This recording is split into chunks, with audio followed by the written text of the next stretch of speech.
નમસ્તે વિદ્યાર્થી મિત્રો, આપ સૌનું સ્વાગત છે પ્રદ્યુમ્ન પાઠશાળામાં।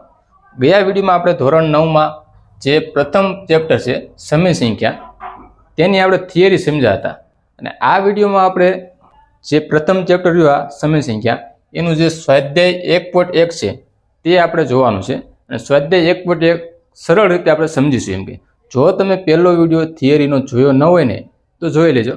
તો ચાલો આપણે આ વિડીયોમાં પણ જોઈએ કે આ સ્વાધ્યાય 1.1 માં કેવા મહત્વપૂર્ણ પ્રશ્ન તમારી પરીક્ષામાં પૂછાઈ શકે એમ। પહેલો પ્રશ્ન, શું શૂન્ય એ એક સમય સંખ્યા છે?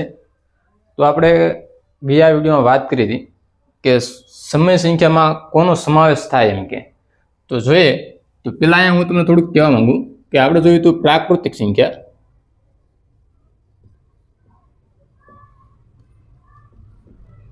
પ્રાકૃતિક સંખ્યા, પછી એના નીચે આવશે પૂર્ણ સંખ્યા, પૂર્ણ સંખ્યા, પછી આવશે પૂર્ણાંક સંખ્યા, પૂર્ણાંક સંખ્યા, અને પછી આવશે સમય સંખ્યા, સમય સંખ્યા અને અસમય સંખ્યા, સમય સંખ્યા અને અસમય સંખ્યા। સમજા, આ બે સંખ્યાઓ આપણી પાસે છે। આ સમય સંખ્યા અને અસમય સંખ્યા રહીને આ બેનો સમાવેશ શેમાં થશે તો કે વાસ્તવિક સંખ્યામાં। આ હશે વાસ્તવિક સંખ્યા, વાસ્તવિક સંખ્યા। તો સાથે સાથે ચાલો જોઈએ નાખી તો પ્રાકૃતિક સંખ્યા રહી એને n વડે દર્શાવવામાં આવે, પૂર્ણ સંખ્યાને w વડે, પૂર્ણાંક સંખ્યા છે તેને z વડે દર્શાવવામાં આવે અને સમય સંખ્યા છે તેને q વડે દર્શાવવામાં આવે છે એમ કે। અને જે આ વાસ્તવિક સંખ્યા રહે તેને r વડે દર્શાવવામાં આવે। તો આવું કંઈક આપણે ગયા વિડીયોમાં આપણે જોઈ ગયા હતા। આપણે એ પૂછ્યું છે શું શૂન્ય એ એક સમય સંખ્યા છે? તો જોઈએ તો આ જે સંખ્યા રહી પ્રાકૃતિક સંખ્યા તે 1 થી લઈ અને અનંત સુધી જાય, પૂર્ણ સંખ્યા 0 થી અનંત સુધી, અને જે પૂર્ણાંક સંખ્યા ત્યાં બધી ઋણ પૂર્ણાંક, પછી 0 અને બધી ધન પૂર્ણાંક, આ બધાનો સમાવેશ શેમાં થાય તો પૂર્ણાંક સંખ્યામાં થાય છે। અને આ જે બધી જ પૂર્ણાંક સંખ્યા રહીને એ બધાનો સમાવેશ શેમાં થાય છે તો સમય સંખ્યામાં। તો આ બધી પૂર્ણાંક સંખ્યાનો સમાવેશ જો સમય સંખ્યામાં થતો હોય તો પૂર્ણાંક સંખ્યામાં શૂન્ય છે તો શૂન્યનો સમાવેશ ક્યાં થાય છે તો સમય સંખ્યામાં થાય છે તો કે હા। તો શું શૂન્ય કેવી તો સમય સંખ્યા કહેવાય? તો જવાબ આવશે હા, કે સમય સંખ્યા શૂન્ય કહેવાય છે। તો અહીંયા લખીશું જવાબમાં હા, શૂન્ય કેવી તો કે સમય સંખ્યા છે, આપણે ખાલી હા લખીશું। સમજા, પછી જેટલું આપણે કીધું હોય ને એટલું વાંચતા જઈશું અને એનો જ આપણે જવાબ દેતા જઈશું। પછી લખ્યું છે શું તમે તેને p પૂર્ણાંક, p કયો તો કે પૂર્ણાંક, અને q શૂન્યતર પૂર્ણાંક, ગયા વિડીયોમાં p પૂર્ણાંક, q શૂન્યતર પૂર્ણાંક આ બધી જ વાતની આપણે ચર્ચા કરી છે, છતાં પણ આપણે આમાં જોઈશું થોડું તો કે આ p કેવું તો કે પૂર્ણાંક, એટલે આપેલી બધી સંખ્યા પૂર્ણાંક, અને q તો કે શૂન્યતર પૂર્ણાંક, એટલે કે શૂન્ય સિવાય આ શૂન્ય રહ્યો એની સિવાયની બધી સંખ્યા તો ક્યાં તો કે અહીંયા કણે આવશે એમ કે q શૂન્યતર પૂર્ણાંક, એટલે અહીંયા તમે માઇનસ લખી શકો, -5, પછી +5, અને પછી અન્ય ગમે તે સંખ્યા હોય તો એ ગમે તે સંખ્યા તમે અહીંયા લખી શકો। શૂન્ય ક્યાં તો કે છેદમાં શૂન્ય આવશે નહીં એમ કે। તો આપણે કીધું p પૂર્ણાંક તથા q શૂન્યતર પૂર્ણાંક હોય તેવા p અને q માટે, તો આ p અને q માટે શું p ના છેદમાં q, આ થઈ ગયું p ના છેદમાં q, તો આ સ્વરૂપમાં લખી શકાય પૂર્ણાંક p કેવું હોય p પૂર્ણાંક તથા q શૂન્યતર પૂર્ણાંક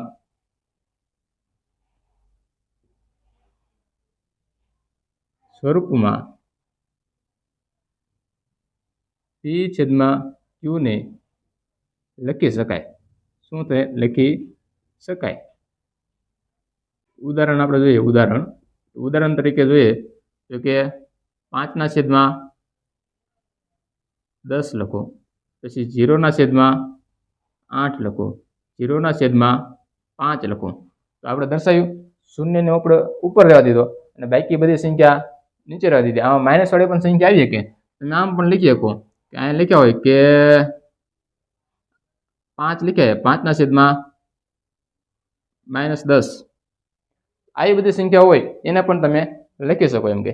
તો આ પ્રમાણે એક થયું આ પહેલો પ્રશ્ન। જો પહેલો પ્રશ્ન આપણે એકદમ વ્યવસ્થિત સમજાય એમ કે। હવે જોઈએ આપણે બીજો પ્રશ્ન। તો બીજો પ્રશ્ન આપણે શું કહેવા માંગે? તો બીજો પ્રશ્ન કે 3 અને 4 આ બંને વચ્ચેની કેટલી તો કે 6 સમય સંખ્યા આપણે લખવાની એમ કે તો જોઈએ 3 અને 4 વચ્ચેની આપણે કેટલી તો 6 સમય સંખ્યા કીધી તો 6 માં આપણે 1 ઉમેરીશું એટલે કેટલા થઈ જશે તો 7 થઈ જશે અહીંયા કે તો આપણે લખીશું આ 3 લખીશું 3 ના છેદમાં કાંઈ ન હોય ને તો 1 તો હંમેશા હશે જ તે તો અહીંયા લખીશું 1 અને પછી 6 માં 1 ઉમેરો એટલે કેટલા થઈ જશે 7 તો આ 3 ને 7 વડે ગુણીશું અને 1 ને પણ 7 વડે આપણે ગુણીશું એમ કે તો કેટલા થઈ જાય 3 સતા 21 21 છેદમાં કેટલા આવશે તો 7 એકા 7 એ જ રીતે 4 માં પણ આપણે કરીશું 4 છેદમાં 1 કાંઈ ન હોય તો 1 હંમેશા કોઈ પણ સંખ્યા નીચે હોય જ તે તો એને પણ આપણે 7 વડે આપણે ગુણીશું ઉપર નીચે બંને તરફ તો 7 ચોક 28 તો અહીંયા લખીશું 28 અને છેદમાં 7 એકા 7 એમ કે હવે આપણે જો સમય સંખ્યા આપણે બધી લખીશું 3 અને 4 વચ્ચે કઈ સમય સંખ્યા આવે એમ કે તો આ સમય સંખ્યા આપણે નથી લખવાની અને એક આ નથી લખવાની આને સિવાયની આ બંનેની વચ્ચે જે સમય સંખ્યા આવે ને એ દરેક સમય સંખ્યા આપણે લખવાની છે જો કે 21 આવી ગયા તો હવે કેટલા આવશે તો 22 ના છેદમાં 7 તો અહીંયા લખીશું 22 ના છેદમાં 7 પછી તો કે 23 ના છેદમાં 7 ત્યારબાદ 24 ના છેદમાં 7 પછી 25 ના છેદમાં 7 26 ના છેદમાં 7 પછી 27 ના છેદમાં 7 પણ આપણે 28 આપણે લખીશું નહીં હવે જોઈએ આપણે કેટલી સમય સંખ્યા માંગી તો કે 6 માંગીએ તો 6 થઈ ગઈ 1 2 3 4 5 ને 6 તો આપણે 6 સમય સંખ્યા થઈ ગઈ તો શું કરવાનું એ ધ્યાન રાખવાનું તો આપણે કેટલી 3 ને 4 વચ્ચેની સંખ્યા માંગીએ કેટલી તો કે 6 માંગીએ તો પેલા 3 અને 4 એને જે સંખ્યા માંગી હોય ને એમાં એક પ્લસ કરી અને એને ગુણાકાર કરી નાખવાનો એમ કે ઉપર નીચે બંને તરફ એમ કે એટલે આપણે બધી સંખ્યા મળી જશે કેટલી તો કે આ જે સંખ્યા મળી ને એટલી એમ કે હવે જોઈએ પ્રશ્ન 3 3 ના છેદમાં 5 અને 4 ના છેદમાં 5 આ બંને વચ્ચેની કેટલી તો કે 5 સમય સંખ્યા આપણે મેળવવાની છે તો ગયા આપણે જે બીજો પ્રશ્ન જોયો ને એ જ પ્રમાણે આપણે જોઈશું તો અહીંયા 5 કીધા ને તો 5 માં 1 નાખીશું અને કેટલા થશે તો કે 6 તો 6 ને આપણે ઉપર નીચે આ જે સંખ્યા રહી તેના વડે આપણે ગુણાકાર કરી નાખશું તો જોઈએ અહીંયા લખીશું 3 ના છેદમાં 5 ગુણ્યા કેટલા થશે તો 5 માં 1 નાખો એટલે 6 તો ઉપર નીચે બંને તરફ 6 પછી આવશે અહીંયા 4 ના છેદમાં 5 એમાં પણ ઉપર નીચે આપણે બંને તરફ 6 વડે આપણે ગુણાકાર કરીશું તો 3 છક 18 તો અહીંયા આવશે 18 ના છેદમાં 5 છક 30 જોજો બંનેમાં હે ને છેદ સરખા કરવાના છેદ સરખા ન હોય ને તો લસા લઈને તમારે છેદ સરખા કરવા પડશે એમ કે હમણાં હું તમને શીખવાડું આ જો 6 હે તો 6 ચોક 24 અને આવશે 6 પંચા 30 જોયું બંનેમાં છેદ સરખા જ આવશે એમ કે બંને સંખ્યામાં તમને આમ આપ્યું હોય કે 2 ના છેદમાં 3 અને 3 ના છેદમાં 2 આ રીતનું આપ્યું હોય 2 ના છેદમાં 3 અને 3 ના છેદમાં 2 તો આ બંનેમાં જો છેદ ક્યાંય સરખા નથી એમ કે તો છેદ સરખા કરવા માટે શું કરશું તો બંનેને આને છે ને આપણે 2 વખત આને આપણે 2 સાથે ગુણીશું તો ઉપર નીચે બંને તરફ 2 સાથે અને આ સંખ્યાને આપણે 3 સાથે ગુણીશું તો ઉપર નીચે બંને તરફ 3 સાથે આપણે ગુણવાના એમ કે તો 2 દુ તો કે 4 થશે અને અહીં કેટલા છે તો 2 તેરી 6 એમ કે અહીં 3 તેરી 9 થશે અને 2 તેરી 6 એમ થશે સમજા પછી આની વચ્ચે જે સંખ્યા આપી હોય એ તમારે મેળવી નાખવાની આ લખ્યું હોય 5 ના છેદમાં 6 6 ના છેદમાં 6 7 ના છેદમાં 6 8 ના છેદમાં 6 તો આવી ઘણી બધી સંખ્યા તમને મળશે તો હવે આપણે જોઈએ તો આપણે કેટલા 18 ના છેદમાં 30 અને અહીં કેટલા તો 24 ના છેદમાં 30 આવ્યા એમ કે તો હવે આપણે જોઈએ તો આ બંને વચ્ચે કેટલી તો કે 5 સમય સંખ્યા આપણે મેળવવાની છે તો 5 સમય સંખ્યા તો લખીશું આને નહીં લખીએ અને આને નહીં લખીએ આની વચ્ચેની જે સંખ્યા આવે ને એ બધી સંખ્યાને આપણે લખીશું તો અહીંયા હું લખીશ 19 ના છેદમાં 30 પછી 20 ના છેદમાં 30 ત્યારબાદ 21 ના છેદમાં 30 22 ના છેદમાં 30 23 ના છેદમાં 30 એમ કે તો હવે જો આપણે કેટલી માંગી તો 5 માંગીએ તો આપણી પાસે 5 સંખ્યા થઈ ગઈ 2 અને 3 5 એમ કે તો આપણી પાસે 5 સંખ્યા મળી ગઈ જો સંખ્યામાં છેદ સરખા ન હોય તો આ રીતે ગુણાકાર કરીએ અને છેદ સરખા કરી શકો અને પછી તમે જે સંખ્યા કહે એ સંખ્યા તમે મેળવી શકો એમ કે હવે આપણે અહીંયા પ્રશ્ન 4 આપેલો છે તેની અંદર પણ આપણે 3 પેટા પ્રશ્નો આપેલા છે તો પ્રશ્ન 4 શું કહે છે તો તો કે નીચેના વિધાન સત્ય છે કે અસત્ય કારણ સહિત જણાવો એમ કે આ 3 વિધાન છે તે સત્ય છે કે અસત્ય કારણ સહિત આપણે જણાવવાના છે. તો પહેલા આપણે કીધું કે દરેક પ્રાકૃતિક સંખ્યા પૂર્ણ સંખ્યા છે એમ કે. તો અહીંયા જુઓ તમે મિત્રો, તો આપણે કીધું પ્રાકૃતિક સંખ્યા કેવી, તો કે પૂર્ણ સંખ્યા. તો આ દરેક પ્રાકૃતિક સંખ્યા કેવી, તો પૂર્ણ સંખ્યા છે. તો કે હા, આપેલ વિધાન કેવું છે, સત્ય છે. જેમ ઉપરથી નીચે આવીએ તેમ બધું જ સાચું પડશે, પણ નીચેથી ઉપર જઈએ તેમ ખોટું પડશે, સમજા. પણ આમાં એક જોઈ લેવાનું તમારે, વાસ્તવિક સંખ્યા એમાં નીચેથી આપણે આ જે સમય સંખ્યા અને અસમય સંખ્યા એ બંને સંખ્યાનો વાસ્તવિક સંખ્યામાં પાછો સમાવેશ થશે, એ પાછું ધ્યાન રાખજો એમ કે. તો આપણે કીધું દરેક પ્રાકૃતિક સંખ્યા કેવી, તો પૂર્ણ સંખ્યા છે. તો કે હા, સત્ય છે, સમજાણું. ત્યાં લખવાનું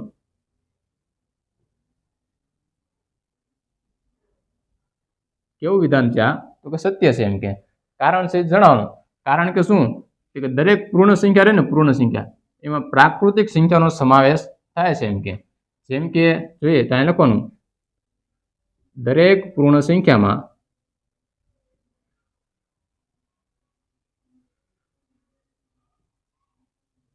પ્રાકૃતિક સંખ્યાનો સમાવેશ થાય છે.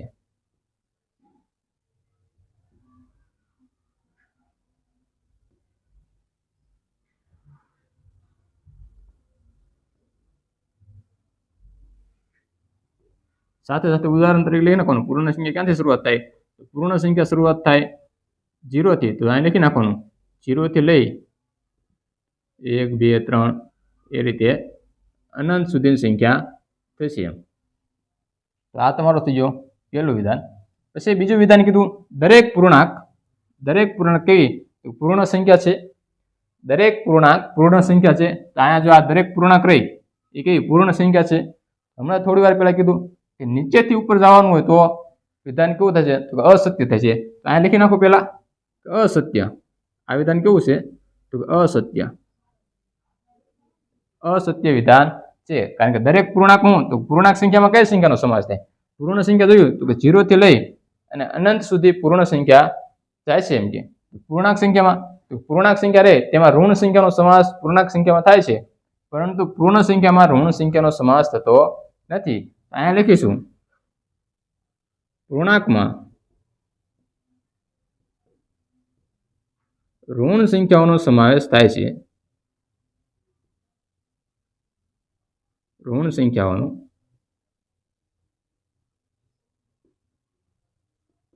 સમાવેશ થાય છે,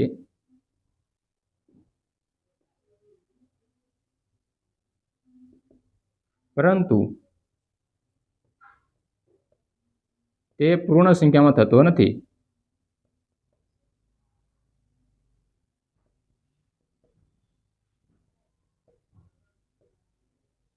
ઉદાહરણ તરીકે લખી નાખવાનું, જેમ કે -2. આ ઉદાહરણ તરીકે લખીશું આપણે પેલા ઉદા કરીને -2, -25, પછી -3 આવી અસંખ્ય સંખ્યાના તમે ઉદાહરણ લખી શકો.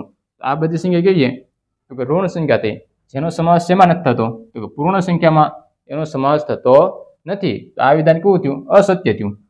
પછી આપણે અહીં પૂછીએ કે દરેક સમય સંખ્યા પૂર્ણ સંખ્યા છે. તો આ દરેક સમય સંખ્યા રહી કેવી, તો પૂર્ણ સંખ્યા છે.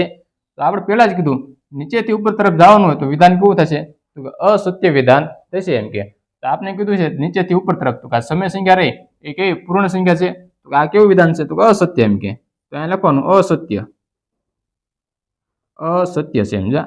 કારણ કે પૂર્ણ સંખ્યા રહે તે ક્યાંથી, તો 0 થી અનંત સુધી જાય, પણ એમાં આ બધી સંખ્યાઓનો સમાવેશ થતો નથી એમ કે. જે ઋણ સંખ્યા છે, પછી છેદમાં જે સંખ્યા લખવાના આવે એ કોઈ પણ સંખ્યાનો સમાવેશ કેમાં, તો પૂર્ણ સંખ્યામાં થતો નથી એમ કે. તો અહીંયા લખી શકીએ કારણ કે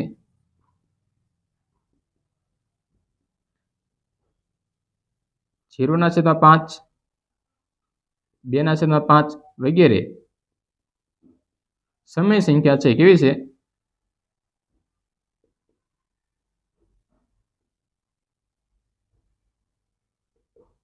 આ બધી જ સંખ્યાઓ સમય સંખ્યા છે, પરંતુ પૂર્ણ સંખ્યા નથી. પરંતુ પૂર્ણ સંખ્યા નથી એમ કે. જોયું મિત્રો, આપણે સ્વાધ્યાય 1.1 સંખ્યા પદ્ધતિનું આપણે જોઈ ગયા. અને આગળ આપણે જે થિયરીનો વિડીયો મૂક્યો છે, હું તમને ખાસ કહેવા માંગીશ કે એ વિડીયો તમે જોઈ લેજો. તેના પછી જ આ વિડીયો જોઈજો, એટલે તમને જે કંઈ તમારા જે કોન્સેપ્ટ જે ક્લિયર થતા નહીં હોય ને, એ દરેક કોન્સેપ્ટ તમારે ક્લિયર થઈ જશે. અને તમને આ વિડીયોમાંથી ઘણું બધું આવડી જશે એમ કે. અને તમને આ જે બધા જ પ્રશ્ન રહ્યા ને એના જવાબ તમે જાતે આપી આપશો એમ કે. એટલે આવનારા વિડીયોમાં આપણે નવા કોન્સેપ્ટ સાથે, નવી રીત સાથે પાછા ફરીથી મળીશું. જો તમે ચેનલને સબસ્ક્રાઇબ ન કર્યું હોય તો કરી લેજો.